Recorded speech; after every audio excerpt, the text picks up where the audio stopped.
சிவகாசி மாநகரில் இருந்து உங்கள் இன்ஜினியர் காளீஸ்வர பாண்டி பேசுகிறேன். யூடியூப்ல இருந்து வர்ற ஒவ்வொரு ஃபோன் காலுமே ஒவ்வொரு ஒரு அனுபவத்தை கொடுக்கும். அந்த மாதிரி இன்னைக்கு ஒரு அனுபவம் கிடைச்சது. சிவகாசியில் மேம் ஒருத்தவங்க ஃபோன் பண்ணியிருந்தாங்க. எங்கள் வீட்டில் மீன் வளர்க்கணும்னு ரொம்ப ஆசைப்பட்டேன் சார். அதுக்கு மீன் தொட்டி ரொம்ப தேடினேன். ஒரு மோர் தென் 4 feet மேலே இருக்கிற மாதிரி 4 அடிக்கு அதிகமாக மீன் தொட்டி தேடினேன். எங்கேயுமே கிடைக்கல.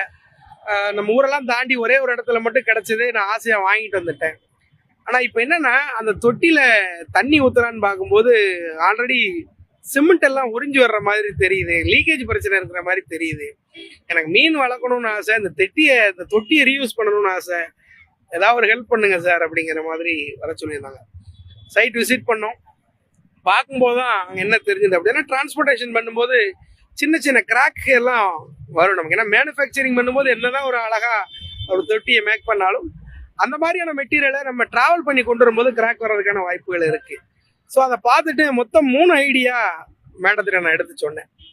இன்ட்ரெஸ்டிங்காக இருந்தது. என்ன அப்படின்னா, முதல் விஷயம், அந்த சர்ஃபேஸை ஃபுல்லாமே நம்ம அதாவது நல்லா உடைச்சு எடுக்கிறதுன்னு சொல்லுவோம். அதை ரொம்ப பலமாக உடைச்சிடக்கூடாது. தொட்டி உடஞ்சிரும். ஏன்னா அதில் அந்தளவுக்கு பெரிய பெரிய கம்பியெல்லாம் போட்டு பண்ணியிருக்க மாட்டாங்க. சின்ன தின் லேயர் மாதிரி தான் போட்டிருப்பாங்க. ஸோ மிஷினை வச்சு லைட்டாக கட் பண்ணி தன் பிளாஸ்டிக் ஒர்க் பண்ணுற மாதிரி வாட்டர் ப்ரூஃபிங் யூஸ் பண்ணி அது ஒரு மெத்தட். ரெண்டாவது, தண்ணி ஒழுகாமல் இன்னொரு மெத்தட் பண்ணிருந்தா அது நான் டெக்னிக்கல் மெத்தடு. ஸோ அதை மக்கள் மன்றத்தில் ஓப்பனாக சொல்லக்கூடாதுன்னு நான் நம்புகிறேன். ஏன்னா அது டெக்னிக்கலாக இல்லாதனால அது நம்ம கால சூழ்நிலை தகுந்த மாதிரி ஒர்க் பண்ணுறது அது எல்லா இடங்களையும் செட் ஆகாது. நம்ம சொன்னவங்களுக்காக திரும்ப பண்ணிடுவாங்க. அதனால் நான் அதை சொல்ல. ரெண்டாவது, மூணாவது விஷயம், ப்ளூ கோட்டிங்கிற ஒரு மெத்தடு சொன்னேன்.